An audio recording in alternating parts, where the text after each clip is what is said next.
We're actually not tired about the net migration crackdown. This has been something we've been hearing for the past how many years? Over a decade for me. Like, I've been hearing it over and over. And here we are. This is a PM speech, the Prime Minister's speech on net migration at 10 Downing Street. Just in case you have not read or heard what the Prime Minister said regarding the net migration, I'm going to share that in today's video.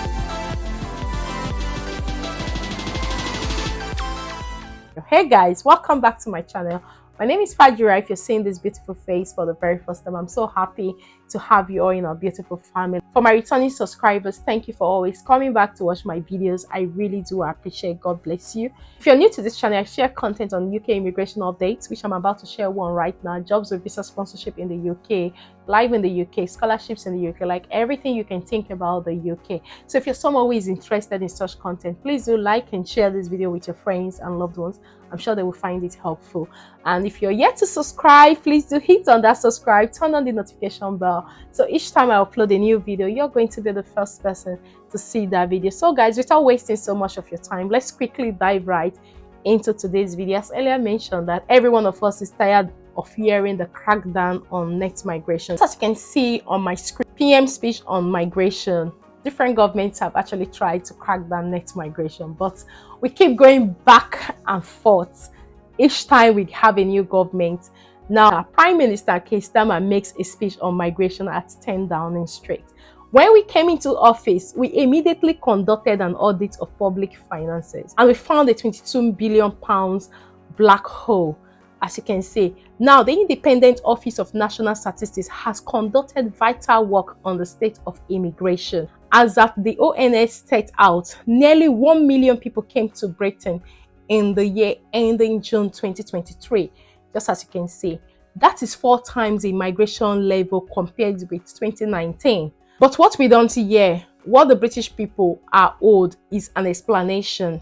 Because of a failure on this scale isn't just bad luck, isn't a global trend or taking your eye off the ball. No, this is a different order of failure. This happened by design, not accident. Policies were reformed deliberately to liberalize immigration. Brexit was used for that purpose, to turn Britain into a one-nation experiment in open borders. Global Britain, remember that slogan?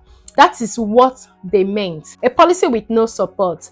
Well, that's unforgivable. And mark my words, this government will turn the page, which everyone is still waiting for. That begins in the economy because you cannot separate this failure from their refusal to do the hard yards on skills, on welfare reform, on giving our young people opportunities rather than the easy answer of looking overseas. The Prime Minister is still announcing this, giving people in the UK a better opportunity to get jobs with sponsorship or also to get skills as well and get high pay rather than the easy answer of looking overseas. Because clearly the vast majority of people who entered this country did so to plug gaps into our workforce. Skills shortage across the country, which have left our economy hopelessly reliant on immigration.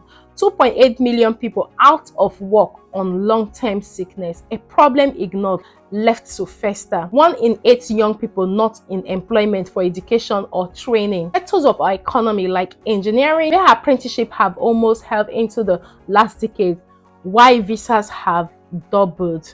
Now they're looking at all of these sections to see how they can fill it. This was a promise Labour had before they came into power, but like we know, every day things are changing and the Labour is still emphasizing on this, just as you can see. So we are taking a different approach. We will publish a white paper immediately which sets out a plan to reduce migration. The Migration Advisory Committee is already conducting a review. Like we know, they go to conduct a review and come back with their findings. And where we find clear evidence of sectors that are over-reliant on immigration, we will reform the points-based system. We know the points-based system. I think you have to get up to 70 points for you to be able to get a visa that allows you to come to the UK on the points-based system. And make sure that applications for the relevant visas routes, whether it is the skilled worker route or the shortage occupation list, we now come with new expectations on training people here in our country. We'll also crack down on any abuse of the visa routes. For far too long, we've been casual about malpractice in our labour market, which sends a clear signal overseas that we are soft touch. Well, no more. our rules will be enforced. Any employers who refuse to play ball, they will be banned from hiring overseas labor. And I'm pleased to announce today a new security agreement between Iraq and the UK that will help us smash the people smuggling gangs and secure our borders. The Home Secretary has been out in Iraq to seal this deal. I'm not going to be talking more on illegal migrants, but just to let you know, I think the number of people that arrive in the UK illegally are even much more compared to the number of those that apply for UK work visas, student visa, visit visa, and so on. To tackle this problem upstream, way before it reaches our shores, we also tackle the utter mess we inherited in the Home Office. Asylum returns up to 53% in the last 12 months compared with the previous year. Total returns up to 34% in the last year, and we will keep on going because this is the work of change. And alongside the NHS and the economy, securing our borders is the issue that matters to working people. You know, what people want from politics is not unreasonable, like we know. They want order and security. The UK is quite different now from what it was 13 to 14 years ago when I moved to the UK. So I can really relate. I booked for a GP appointment on a Monday that in the past years, I could just walk to the surgery and get an appointment to see a doctor. I called on a Monday and the earliest appointment I got was on a Friday, which clearly shows that a lot has changed in the UK because I've been here before all of this and I've experienced what UK was in the past and what UK is right now, and I can completely relate. They want order and security, an NHS that protects you, an economy that offers secure work and good opportunities, not just for a few at the top, but for everyone. Let me say directly to people watching, it won't be quick or easy, but we are going to turn things around, not with gimmicks, but with drafts. A government that will not rest until the foundation are fixed, borders are secured, and Britain is rebuilt. Thank you. So this was a speech from the Prime Minister, and in as much as they are still in power, they've said this before they came into power, and they are still saying it, that they are still going to tighten the border, they are still going to train people in the UK to get the jobs instead of looking elsewhere. Also tackle those employers that are recruiting from overseas without following the recruitment processes, and once they get caught, those who are taking money and all of that, they ban them from recruiting people from overseas. So these are things that the UK government is trying to put in place to make sure they reduce net migration. But guys, on daily basis, people are still getting their visas approved. People are still even coming to the UK by boat. Of course, I'm not advising any of my viewers to do that because that's a risky thing to do. What if the boat doesn't arrive? Then you're drowned, you're gone. So in case you want to come to study, make sure that you've made up your mind that you're coming to study, because studying in the UK is quite different from your country. If you actually did study hard in your country, when you come here, it becomes very easy for you. So if it is study you want to come through, just make sure your mind is set, because it's not just getting to the UK as a student. I shared a video recently. I'll leave that video on the screen for you to see. Somebody who came through study and was asked to go back because they got here and they said, oh, I've arrived in the UK, I don't need to study anymore, and so on. Please, don't be one of those. If your aim is to come to the UK to study, make sure that you're actually coming to the UK to study, and at the end of the day, you get a job that will sponsor you, than just getting to the UK and you tell yourself, oh, I've arrived, I'm not going to study. That's not the aim, because when it comes to the UK migration, staying here in the UK, you have to continuously legalize your stay.